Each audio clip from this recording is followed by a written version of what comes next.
Hoje todo mundo parece querer mais ou menos a mesma coisa, né?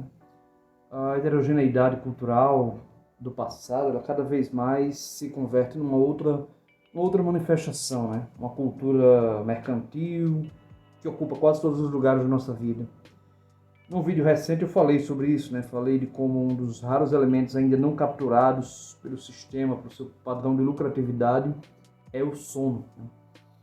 E assim, a conectividade é o que sustenta essa homogeneidade cultural toda, né? E que padroniza essa cultura do mercado, do indivíduo, das mídias, do consumo e uma infinidade de problemas que envolvem questões globais, né? Como, sei lá, ecologia, imigração, pandemia, crise econômica, etc. E de outro lado, as questões existenciais, né? Identidades, crenças, posições políticas, busca de sentido e por aí vai.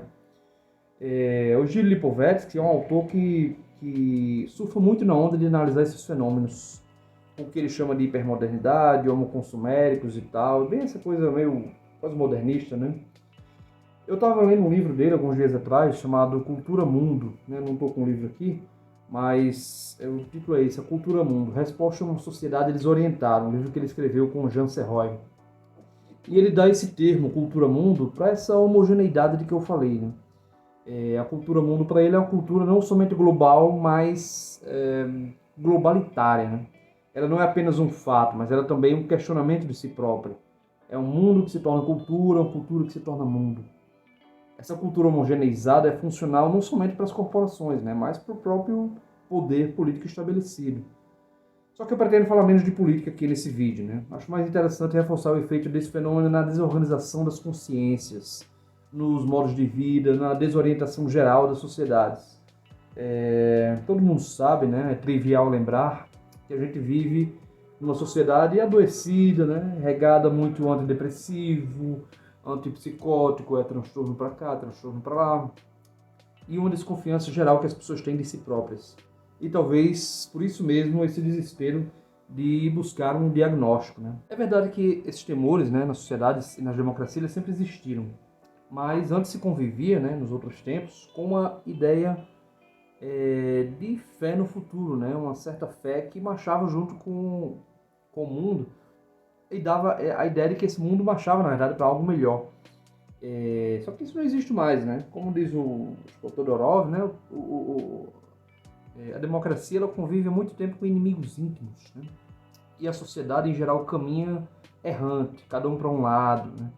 Sim, já ficou claro que aqueles devaneios de que a internet ia gerar uma qualificação geral das sociedades e tal, isso aí virou pó, né? Hoje está todo mundo confuso e tal, não é à toa que muita gente me diz que vídeos como esse, né, de cerca de 10 minutos, não são do interesse de quase ninguém. É provável que seja assim mesmo, né? É preciso tiktokizar os conteúdos, na verdade.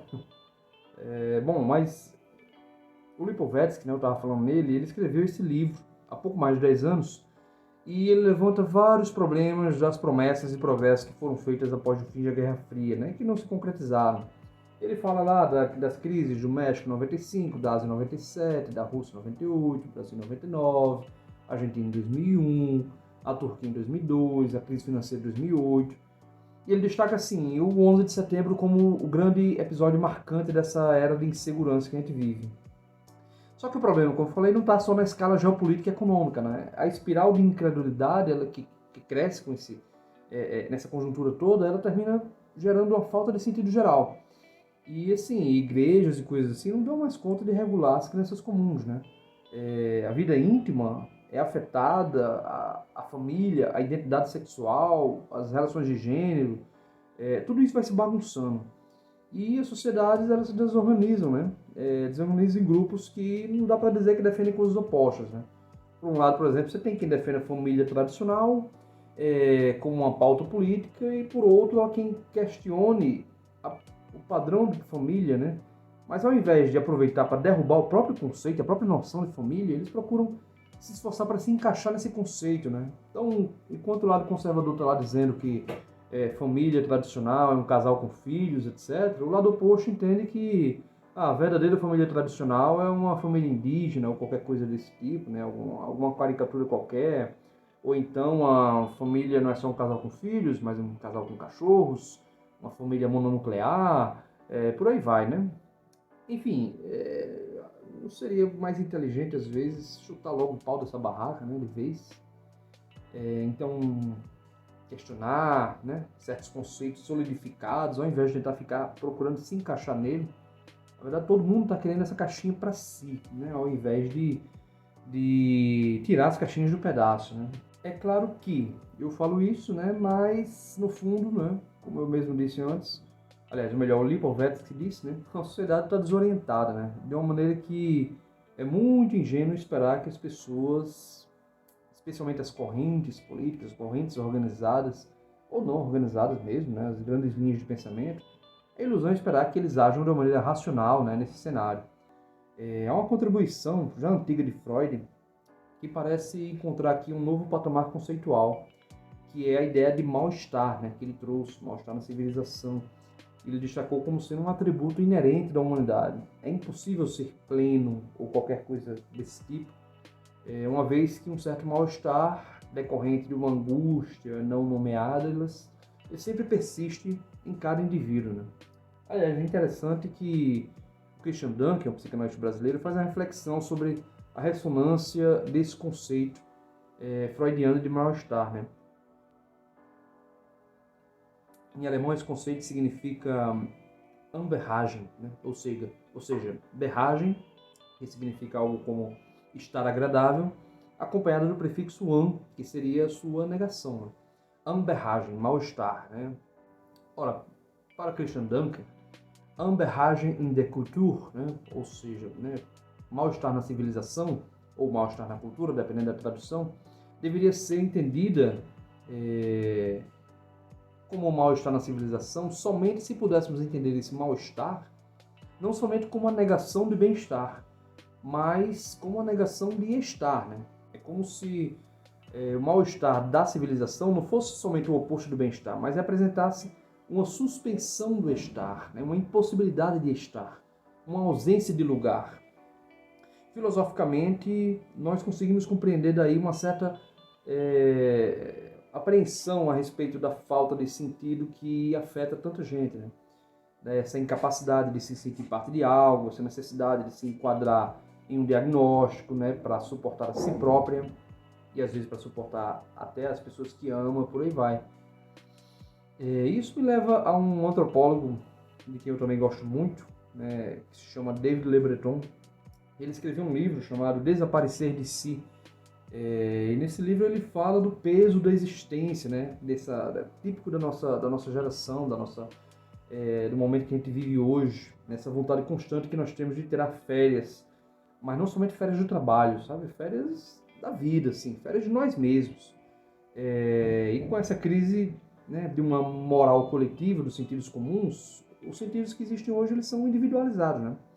Então, assim, isso confere um grau de liberdade individual raro na história, que ao mesmo tempo isola o indivíduo dentro de si mesmo e é inevitável que emerja daí um sentimento de insuficiência, né? Até mesmo de fracasso individual. E o vínculo pessoal aí ele se precariza, né? Ele se torna desgastante e até facultativo. Né? O que resta de vínculo não é mais uma exigência moral como era antes.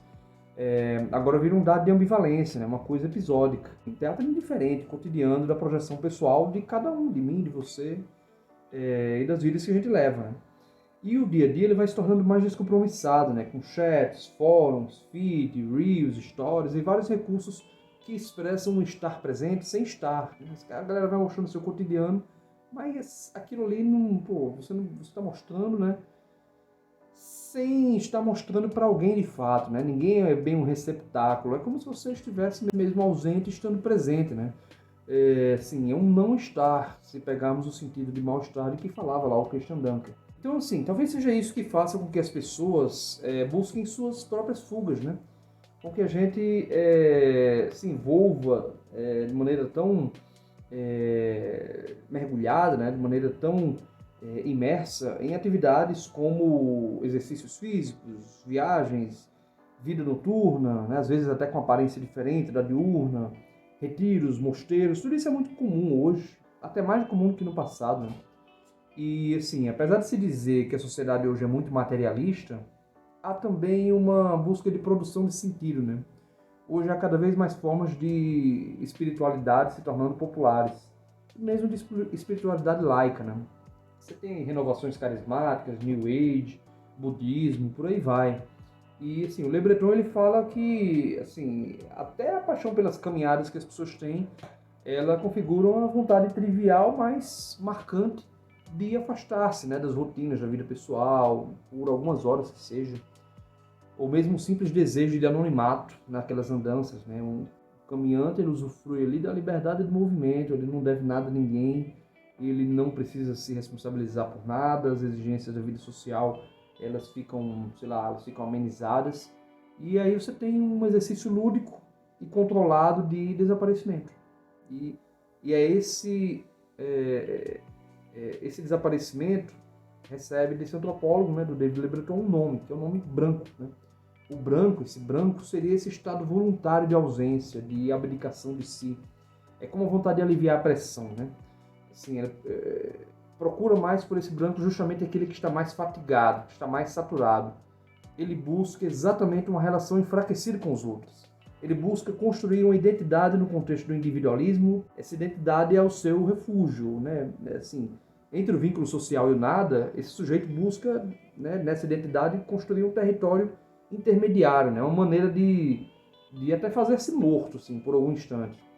E essa busca por esse branco, essa busca por essa fuga, não é propriamente negativa, né? Na verdade, em si ela não é boa nem ruim, né? Mas pode ser considerada positiva se a gente partir da premissa de que ela confere um senso de autopreservação do indivíduo, submetido a todo esse mal-estar contemporâneo de que a gente está falando, né? Muitas vezes consumido por excessos, e que vai buscar essa fuga em meditações, em leituras, em hobbies, como dirigir, pilotar por longas distâncias, pedalar, enfim. Sem esses escapes, esse mesmo indivíduo pode cair, às vezes, numa depressão, num burnout, poderia entrar em colapso, não somente seu vínculo com os outros, mas o seu vínculo consigo próprio, né? Esse colapso ele destrói toda a estabilidade emocional do sujeito, né? Assim, não sobra nada ao que ele possa se agarrar quando isso acontece. E aí ele se deixa levar, né? O sentido desaparece, o vazio encobre a pessoa, mas ainda não é a morte, né? O corpo fica em suspenso, assim como fica em suspenso o indivíduo todo, seus pensamentos, seus investimentos, sua relação com o mundo inteiro, né? Esse cara se dá mal, né? Então essa fuga, como eu falei, esse branco, ele pode significar uma opção voluntária por desacelerar antes de ser totalmente tragado pela cultura mercantil, por essa espetacularização da vida, por essas exigências frenéticas de uma sociedade de desempenho, né? O branco ele pode significar a busca por uma certa impessoalidade, né? Por se refugiar das relações para não precisar encenar personagens no cotidiano. É como artistas e escritores já fazem há muito tempo, né? Eles exploram personagens nas suas ficções e às vezes alguns exploram nas suas próprias existências concretas, né? Bom, essa fuga ela não é excêntrica nem é patológica. Ela é típica da nossa época e ela é verdade, né? Ela reflete um esgotamento de si, mas ela reflete também uma expressão radical de liberdade, né? Que consiste nesse desejo de desaparecer, ainda que momentaneamente, né? E mais do que isso, o desejo de se recusar a colaborar, né? De se manter distante, de subtrair-se dessa parte mais coercitiva da identidade, né? Que é essa obrigação de ser você mesmo. É uma mistura de força e de fragilidade que é inerente ao sentimento de si, né? E demonstra que é possível desfazer-se de si mesmo para inventar um outro eu quando a necessidade interior domina, né? Às vezes é necessário. Agora, se pensarmos, isso é suficiente? Bom, cada pessoa é que pode responder isso por si. A princípio, o peso nos indivíduos, né, gerado pelas pressões sociais, de uma sociedade desorientada, pô, esse peso é incomensurável, né? Então é difícil você dizer o que é realmente suficiente. Terapia, fuga, hobbies, enfim. Você não tem essa medida.